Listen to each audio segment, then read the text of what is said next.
வீடியோக்குள்ளே போகிறதுக்கு முன்னாடி சேனலை சப்ஸ்கிரைப் பண்ணுங்கள், பக்கத்தில் இருக்க பெல் பட்டனை ப்ரெஸ் பண்ணுங்கள், டிக் பண்ணி சேவ் பண்ணிக்கோங்க. வாங்க வீடியோக்குள்ளே போகலாம்.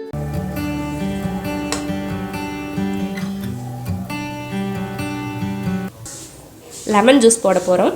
லெமன் ஜூஸ் கூட சப்ஜா சீட்ஸ் போட்டு லெமன் ஜூஸ் போட போகிறோம். இதில் 1 டீஸ்பூன் சப்ஜா போட்டு கொஞ்சம் தண்ணி ஊற்றிடலாம். 5 நிமிஷம் ஊற வச்சிடலாம்.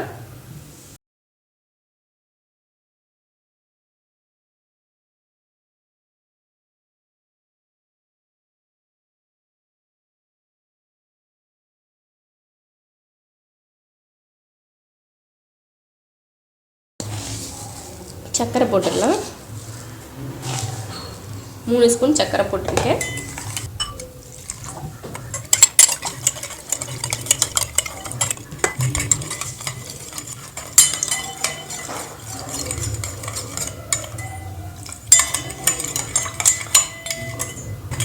ஒரு கிளாஸ் ஜூஸ் தான் போடுறேன், அதனால ஒரு லெமன் புளிஞ்சிருக்கேன். சர்க்கரை போட்டு கலந்தாச்சு. புளிப்பு எவ்வளோ இருக்கோ அந்த அளவுக்கு 1 டம்ளர் அளவுக்கு தண்ணி ஊற்றிக்கலாம். கொஞ்சம் உப்பு, அப்போ தான் இனிப்பு வந்து கொஞ்சம் தூக்கலாக தெரியும், அதனால் கொஞ்சம் உப்பு. சப்ஜா சீட்ஸ் வந்து ஊறிடுச்சு. இப்போ இதை உள்ளே போட்டுடலாம். இதை 1 ஸ்பூன் உள்ளே போட்டு, நமக்கு தேவைன்னா அதிகமாக போட்டுக்கலாம், இல்லைன்னா பிடிக்கலைன்னா கம்மியாக கூட போட்டுக்கலாம். இது இல்லாமலும் ஜூஸ் செய்யலாம். இதில் ஊற்றிடலாம்.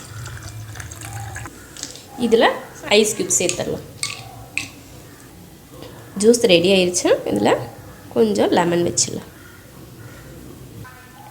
சப்ஜா சீட்ஸ் வந்து உடம்புல இருக்க ஹீட்டை குறைக்கிறதுக்கு ரொம்ப யூஸாக இருக்கும். நீங்களும் இது போல் சப்ஜா சீட்ஸில் இது போல் ஜூஸ் போட்டு குடித்து பாருங்கள். லெமன் மட்டும் போட்டு ஜூஸ் குடிக்காமல் இது போல் சப்ஜா சீட்ஸ் போட்டு ஜூஸ் போட்டு குடிச்சு பாருங்கள். ரொம்ப நல்லாயிருக்கும். நீங்களும் இது போல் ட்ரை பண்ணி பாருங்கள். பிடிச்சிருந்தா லைக் பண்ணுங்கள். மற்றவங்களும் பார்க்கணுன்னு நினச்சா ஷேர் பண்ணுங்கள். மறக்காமல் சப்ஸ்கிரைப் பண்ணுங்கள். நன்றி.